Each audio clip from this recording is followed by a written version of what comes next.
Hey everyone, it's Mari. Thank you so much for stopping by my channel today. I have a project here for the Scrapbook Nerd online shop and blog. And the project that I'm going to be creating today is going to be in my Simple Stories Traveler's Notebook.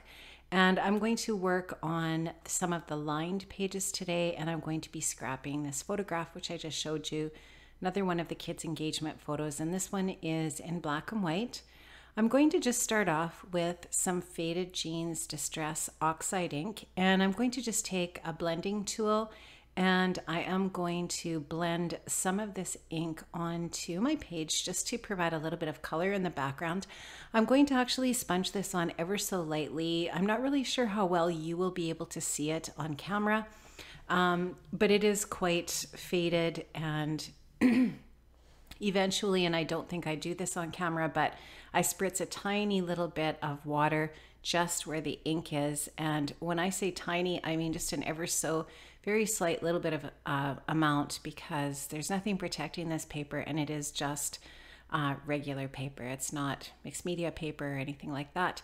So I didn't want to apply too much water to it. So whether you'll actually be able to see the distressing from the water, I'm not sure.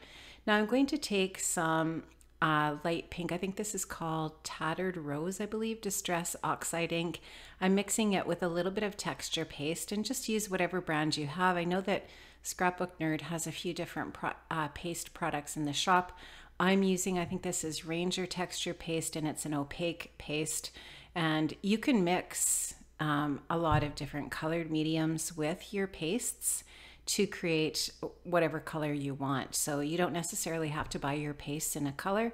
You can add, any of your inks to your opaque paste, and you can create a color in that way. And I just wanted to create a really light color here. I forget which Crafters Workshop stencil this is. I will put it up on the screen here. I'll add that in when I'm done my narration here. I just forget which one it is, but it was in the shop and it is awesome. I love all of the Crafters Workshop stencils. They are amazing. I love their designs. They're just so unique. And this one is a floral, and this is obviously the 6x6 one. And it's really just a lot of fun to work with. And I wanted to put a few of these just in 3 little spots, these little paste areas, or the texture paste areas, just to create a little more texture on my layout.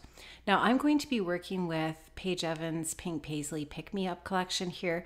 When I scrapbook or work in my traveler's notebook, I do like to work within a collection, either that or with a kit. And what I do in my craft room is I put all of my different collections together in 12 by 12 Ziploc bags.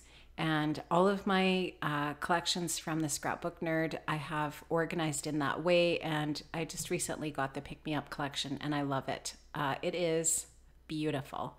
And I am going to, as you'll see here, just be using a bunch of the different products from that collection to create my layout today. So you can see that I've already matted my photograph with one of the little 6x6 papers.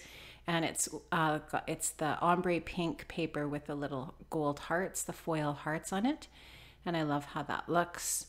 And I am just going to continue on with this collection here and creating a few little clusters. And I'm going to just take the little strips that I pulled off of the edge of the 6x6 paper, and I'm going to use those as well. If you just cut them in half without that little circle in the middle, they're actually the exact same length. And I'm going to just do a little bit of extra embellishing with my photograph mat with those, and just stick those out on each end or each side of the photo. It makes it look like it's a continuous piece of paper from one side to the next.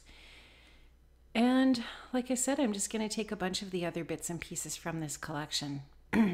So there's so much fun stuff in this collection, right? There's that little haberdashery sheet that Paige included in the collection this time with the little buttons and the sequins. There's the ephemera pack with all of the die cuts. There's puffy stickers. There's different alphas. There's chipboard stickers and cardstock stickers. I mean, you name it, it's part of this collection, and the collection's gorgeous. The color palette is so pretty.